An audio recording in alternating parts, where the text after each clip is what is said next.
नमस्कार बंधु माने आपण मानक स्वागत मोर ही चैनल को। बंधु माने आजिर एही वीडियोटी मकर राशि व्यक्ति विशेष मानक पई विशेष गुरुत्वपूर्ण अटे। कहीं आजिर एही वीडियो रे आपण माने जानिबे देवगुरु बृहस्पतिंकर राशि परिवर्तन विषय रे, जहा कि देवगुरु बृहस्पतिंकर राशि परिवर्तन बहुत महत्वपूर्ण रही अछि। कहीं पूरा गोटे वर्ष पर देवगुरु बृहस्पतिंकर राशि परिवर्तन हेबा पई जाउअछि। जेमिति कि शनिदेव 2.5 वर्षरे थरे निजर राशि परिवर्तन करिथांती, राहु केतु 18 वर्षरे थरे निजर राशि परिवर्तन करथांती। सेहीपरि गुरु बृहस्पति 1 वर्षरे थरे निजर राशि परिवर्तन करिथांती। किंतु जेहेतु गुरु बृहस्पति आपणक राशि रे राशि परिवर्तन करिवे, तो आपणकर 15 मे 2025 परे आपणक जीवन रे कोन सबु शुभ फल ना अशुभ फल नहीं करी आसीबे, आपणक जीवन रे कोन परिवर्तन आसीबो, आपणक ऊपर कोन सबु प्रभाव पड़िबो, आपणक जीवन रे कोन सबु घटिबा पई जाउअछि, सेही सबु विषय रे आजिर एही वीडियो रे आलोचना करा जिवो। ता सहित गुरु बृहस्पति आपणकर केउ स्थान रे गोचर करिवे एवं केउ केउ स्थान को से आपणकर दृष्टि देवे, सेथिरे कोन सबु शुभ फल ना अशुभ फल आपणको प्रदान करिवे, सेही सबु संपर्क रे आजिर एही वीडियो रे आलोचना करा जिवो। तेबे बंधु माने आपणकर जहाँ भी किछि समस्या रहितला, असुविधा सबु रहितला, सेही सबु किछि आपणकर समाधान हेबा पई जाउअछि एवं आपणक जीवन रे किछि ना किछि खुशी आसीबा पई जाउअछि। नेगेटिव हेउ किंबा पॉजिटिव हेउ आपणको फल प्रदान हेबा पई जाउछि। तो सेही सबु कोन आजिर एही वीडियो रे आलोचना करा जिवो।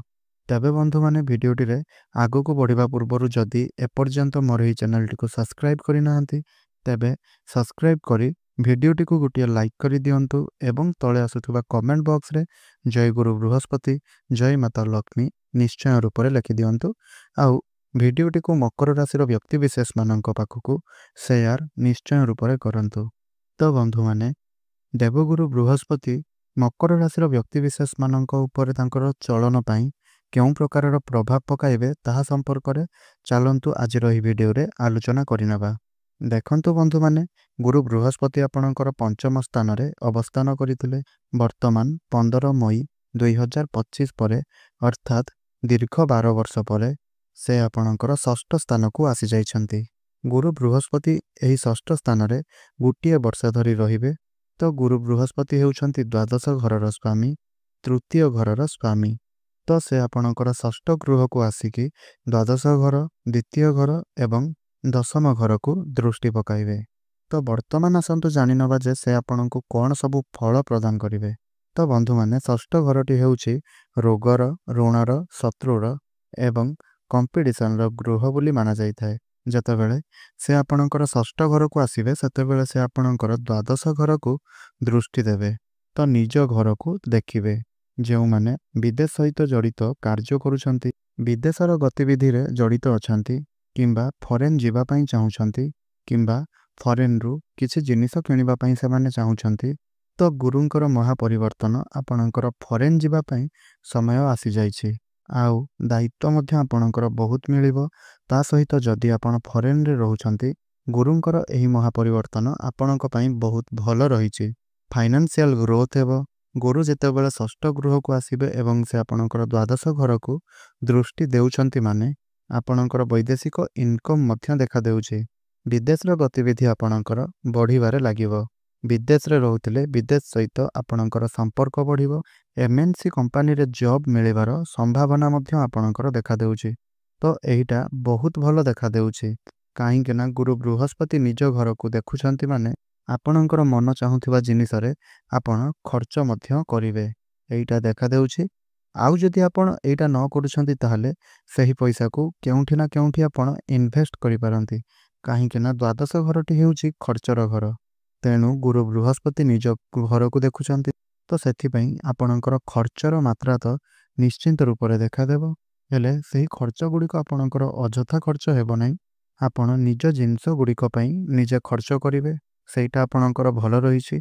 जहा पूर्वरु इच्छा रहिछि, आपण जहा पूर्वरु भाबितिले किनिबा पई एवं सेथिरे आपण इन्वेस्ट करि पारु नथिले, तो एबे जतेबेले गुरु बृहस्पति आपणकर षष्ठ स्थान को आसीबे, सेतेबेले आपणकर इन्वेस्ट बढ़िबो ଇନଭେଷ୍ଟ ଆପଣ କରିବେ, ଆପଣ ଆପଣଙ୍କର ପଇସା ଲଗାଇବେ ଏବଂ ଆପଣଙ୍କର ଫାଇଦା ମଧ୍ୟ ଆପଣଙ୍କୁ ମିଳିବ। ତ ଏଇଟା ମଧ୍ୟ ଆପଣଙ୍କର ଭଲ ଦେଖାଦେଉଛି। ତ ଗୁରୁ ବୃହସ୍ପତି ହେଉଛନ୍ତି ଆପଣଙ୍କର ତୃତୀୟ ଘରର ସ୍ୱାମୀ। ଆଉ ତୃତୀୟ ଘରର ସ୍ୱାମୀ କୁଣ୍ଡଳୀରେ ଦ୍ୱାଦଶ ଘରକୁ ଦୃଷ୍ଟି ପକାଉଛନ୍ତି ମାନେ ଷଷ୍ଠ ଘରେ ରହିକି। ତେଣୁ ଆପଣଙ୍କର ଯାତ୍ରା ହେବ, କାହିଁକିନା ତୃତୀୟ ଘରଟି ହେଉଛି ସର୍ଟ ଟ୍ରାଭେଲର ଘର ଆଉ ଲଙ୍ଗ ଟ୍ରାଭେଲର ଘର ମଧ୍ୟ। ଏହା ସହିତ ଦ୍ୱାଦଶ ଘରଟି ମଧ୍ୟ ଲଙ୍ଗ ଟ୍ରାଭେଲର ଘର। ତେଣୁ ଆପଣ ଛୋଟ ମୋଟ ଯାତ୍ରା ମଧ୍ୟ କରିପାରନ୍ତି ଆଉ କୌଣସି ବଡ଼ ଯାତ୍ରା ମଧ୍ୟ କରିପାରନ୍ତି। ଆଧ୍ୟାତ୍ମିକ ଯାତ୍ରା ଆପଣ କରିପାରନ୍ତି। ତେବେ ଯଦି ଆପଣ ଟ୍ରାନ୍ସପୋର୍ଟେସନର କାମ କରୁଛନ୍ତି, ଟ୍ରାଭେଲର କାମ କରୁଛନ୍ତି, ତ ସେହିସବୁ କ୍ଷେତ୍ରରେ ଗୁରୁ ବୃହସ୍ପତି ଆପଣଙ୍କୁ ବହୁତ ଭଲ ଫଳ ପ୍ରଦାନ କରାଇବେ। କିମ୍ବା ସେହିସବୁ କାମକୁ ନେଇକରି ଯଦି ଆପଣ ବେପାର ବାଣିଜ୍ୟ କରୁଛନ୍ତି, ତେବେ ବିଜନେସ୍ ଆପଣଙ୍କର ବଢ଼ିପାରେ କିମ୍ବା କେଉଁଠି ନା କେଉଁଠି ଆପଣ ଯାଇକି ବିଜନେସ୍ କରିପାରନ୍ତି। ତ ଭଲ କାମରେ ଆପଣଙ୍କର ଟ୍ରାଭେଲ୍ ହେବ, ଖରାପ କାମରେ ନୁହଁ। ମାନେ ଅଯଥାରେ ଆପଣ ଟ୍ରାଭେଲ୍ କରିବେ ନାହିଁ ବା ଆପଣ ଅଯଥାରେ ଖର୍ଚ୍ଚ କରିବେ ନାହିଁ। ତ ଏଇଟା ମଧ୍ୟ ଆପଣଙ୍କର ଭଲ ଦେଖାଦେଉଛି।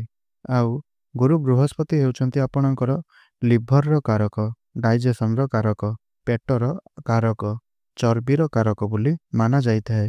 ଆଉ ସେ ଆପଣଙ୍କର ଷଷ୍ଠ ଘରକୁ ଆସିବେ ମାନେ ଏହି ସବୁ କିଛି ସମସ୍ୟା ଆପଣଙ୍କର ଦେଖା ଦେଇପାରେ। ଷଷ୍ଠ ଗୃହଟିକୁ କୁଣ୍ଡଳୀରେ ଖରାପ ବୋଲି ମାନା ଯାଇଥାଏ। ତେଣୁ ନିଜ ସିନିୟରକୁ ଆପଣ ସମ୍ମାନ ଦେବା ଶିଖନ୍ତୁ, କାହିଁକି ନା ଗୁରୁ ଏଠାରେ ପୀଡ଼ିତ ହୋଇକରି ଅଛନ୍ତି।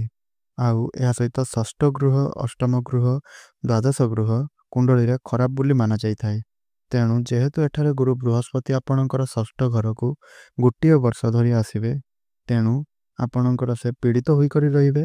ସେଥିପାଇଁ ଆପଣ ଆପଣଙ୍କର ସିନିୟରମାନଙ୍କ ସହିତ କିମ୍ବା ବସ୍ଙ୍କ ସହିତ ଆପଣ ଆର୍ଗୁମେଣ୍ଟସ୍ କରନ୍ତୁ ନାହିଁ, କାହାକୁ ବି ଅଣ୍ଡର ଏଷ୍ଟିମେଟ୍ କରନ୍ତୁ ନାହିଁ।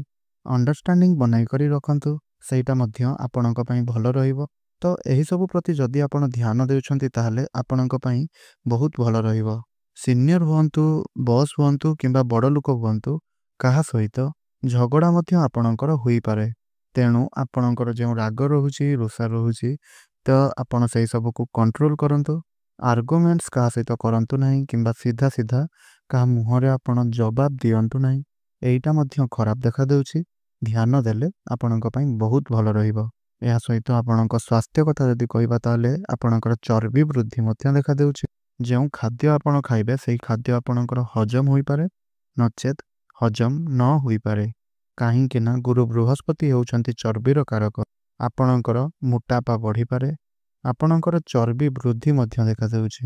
ଆଉ ଦେଖିବାକୁ ଗଲେ ଶନିଙ୍କର 7.5 ମଧ୍ୟ ଆପଣଙ୍କ ରାଶିରେ ସମାପ୍ତ ହୋଇସାରିଛି।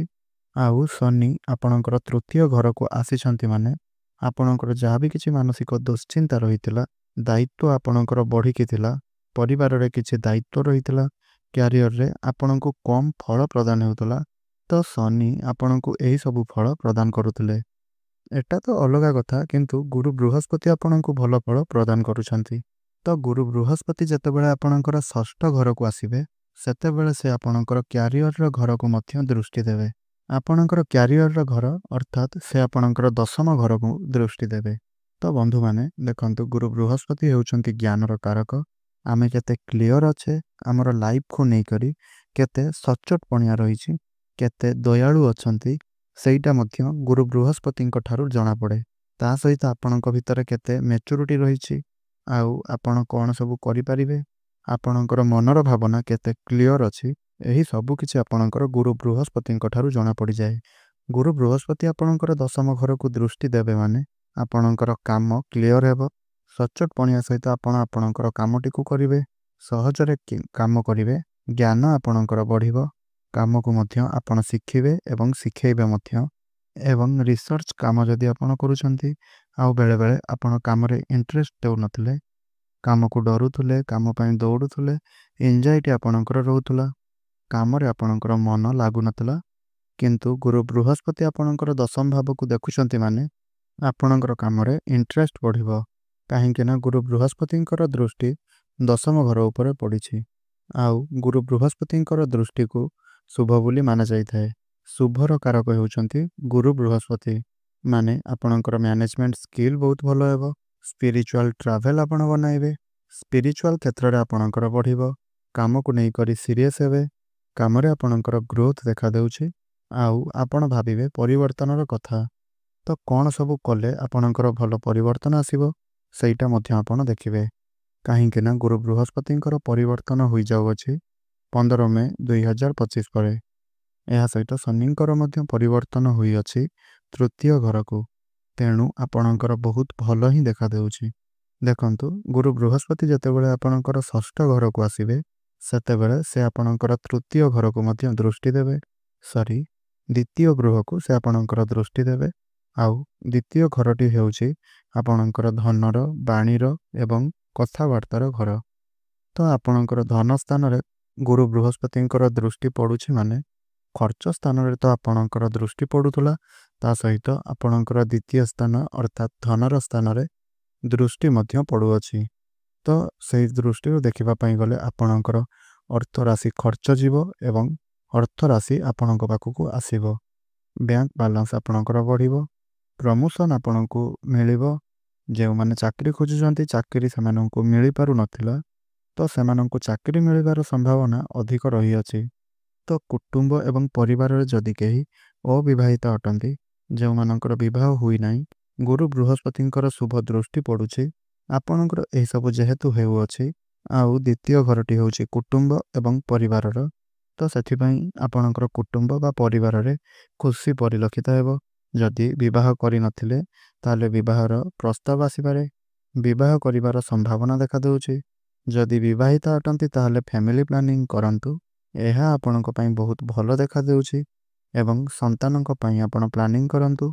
ଆଉ ଯଦି ଆପଣ ଏହି ସମୟରେ ସନ୍ତାନ ପ୍ଲାନିଂ କରୁନାହାନ୍ତି ତ ଆପଣଙ୍କର ପରିବାରରେ ଏବଂ ଆପଣଙ୍କର ପରିବେଶରେ କିଛି ପଜିଟିଭ୍ ଆପଣଙ୍କୁ ଦେଖିବା ପାଇଁ ମିଳିପାରେ। ତ ଏଇଟା ମଧ୍ୟ ଆପଣଙ୍କର ଭଲ ଦେଖାଦେଉଅଛି। ଆଉ ଯଦି ଆପଣଙ୍କ ବାଣୀରେ କିଛି କଟୁତା ଆସୁଥିଲା, ଆପଣ କିଛି କହି ଦୋଷୀ ହୋଇଯାଉଥିଲେ, କଥା ଆପଣଙ୍କର ଠିକ୍ ରହୁନଥିଲା, ତ ଆପଣଙ୍କର ଗୁରୁ ବୃହସ୍ପତିଙ୍କର ଦୃଷ୍ଟି ଯେହେତୁ ବାଣୀର ଘର ଉପରେ ପଡ଼ୁଛି, ତ ସେ ଆପଣଙ୍କ କଥାରେ ମଧୁରତା ଆଣିବେ। ଆପଣଙ୍କର ଯାହା ବି ଦେଖାଦେବ ଭଲ ହିଁ ଦେଖାଦେବ। ଏହିସବୁ କିଛି ଆପଣଙ୍କର ଭଲ ରହିଛି। ହେଲେ ଖରାପ ଆପଣଙ୍କର ରହିଛି ଯେ ଯାହା ବି କିଛି ଖର୍ଚ୍ଚ କରୁଛନ୍ତି ତା ପୂର୍ବରୁ ଆପଣ ଭାବନ୍ତୁ। ଅଯଥାରେ ଆପଣ ଖର୍ଚ୍ଚ କରନ୍ତୁ ନାହିଁ। ଭଲ ଜାଗାରେ ଆପଣଙ୍କର ଟଙ୍କାକୁ ଇନଭେଷ୍ଟ କରନ୍ତୁ। ଯାହା ବି ଖାଦ୍ୟ ଖାଉଛନ୍ତି, ବାହାର ଖାଦ୍ୟ ଆପଣ ଖାଉଛନ୍ତି, ସେହି ସବୁକୁ ଆଭଏଡ଼୍ କରନ୍ତୁ। ଭଲ ଖାଦ୍ୟ ଖାଆନ୍ତୁ, ହେଲ୍ଦି ଖାଆନ୍ତୁ, ଦେଖିବେ ଆପଣଙ୍କ ପାଇଁ ଭଲ ରହିବ। ନହେଲେ ଚର୍ବି ବୃଦ୍ଧି ହୋଇପାରେ, ଲିଭରରେ ପ୍ରୋବ୍ଲେମ୍ ଦେଖାଦେଇପାରେ, ଡାଇଜେସନରେ ପ୍ରୋବ୍ଲେମ୍ ଦେଖାଦେଇପାରେ। ତ ଏହିସବୁ ହିଁ ଆପଣଙ୍କର ଘଟିବ। ଆଉ ଜଗି ରଖି ଚଳନ୍ତୁ ଏବଂ ବାହାର ଖାଦ୍ୟକୁ ଆପଣ ଆଭଏଡ଼୍ କରନ୍ତୁ। ତେବେ ବନ୍ଧୁମାନେ, ଗୁରୁ ବୃହସ୍ପତି ଆପଣଙ୍କୁ କ'ଣ ସବୁ ଫଳ ପ୍ରଦାନ କଲେ ଆଜିର ଏହି ଭିଡ଼ିଓରେ ତ ଆମେ ଆଲୋଚନା କଲେ। ହେଲେ ଶେଷରେ ଆସନ୍ତୁ ଜାଣିନେବା ଆପଣଙ୍କ ପାଇଁ ପ୍ରତିକାର କ'ଣ ରହିଅଛି। ତ ଦେଖନ୍ତୁ, ଯେହେତୁ ଆପଣଙ୍କ ରାଶିର ଅଧିପତି ଶନି ରହିଲେ, ତ ସେଥିପାଇଁ ଆପଣ କୌଣସି ଏକ ଶନିବାର ଦେଖିକରି ଭିକାରୀମାନଙ୍କୁ ଖାଇବା ପାଇଁ ଦିଅନ୍ତୁ। ଶନିଙ୍କର ବୀଜ ମନ୍ତ୍ର ପାଠ କରନ୍ତୁ। ପ୍ରତ୍ୟେକ ଦିନ ହନୁମାନ ଚାଳିଶା ପାଠ କରନ୍ତୁ। ଆଉ ସୂର୍ଯ୍ୟନାରାୟଣଙ୍କୁ ଯଦି ଜଳ ଅର୍ପଣ କରୁଛନ୍ତି ତାହେଲେ ସେଇଟା ଆପଣଙ୍କ ପାଇଁ ବହୁତ ଭଲ ରହିଛି। ତେବେ ବନ୍ଧୁମାନେ, ଆଶା କରୁଛି ଭିଡ଼ିଓଟି ଆପଣମାନଙ୍କୁ ନିଶ୍ଚୟ ରୂପରେ ଭଲ ଲାଗିଥିବ। ଯଦି ଭିଡ଼ିଓଟି ଭଲ ଲାଗିଥାଏ ଆଉ ଆମର ଚ୍ୟାନେଲରେ ଆପଣ ନୂଆ ଅଛନ୍ତି ତାହେଲେ ଚ୍ୟାନେଲଟିକୁ ସବସ୍କ୍ରାଇବ୍ କରିନିଅନ୍ତୁ। ଭିଡ଼ିଓକୁ ଗୋଟିଏ ଲାଇକ୍ କରି କମେଣ୍ଟ ବକ୍ସରେ ଜୟ ଗୁରୁ ବୃହସ୍ପତି, ଜୟ ମାତା ଲକ୍ଷ୍ମୀ ନିଶ୍ଚୟ ରୂପରେ ଲେଖନ୍ତୁ। ଏହା ସହିତ ଭିଡ଼ିଓଟିକୁ ଗୋଟିଏ ସେୟାର ନିଶ୍ଚୟ ରୂପରେ କରନ୍ତୁ। ତେବେ ବନ୍ଧୁମାନେ, ଆଜିର ଭିଡ଼ିଓଟିକୁ ମୁଁ ଏଇଠି ରଖୁଛି। ପୁଣି କଥା ହେବା ଆଉ ଏକ ନୂତନ ଭିଡ଼ିଓ ମାଧ୍ୟମରେ। ରହୁଛି। ଧନ୍ୟବାଦ। ଜୟ ଜଗନ୍ନାଥ।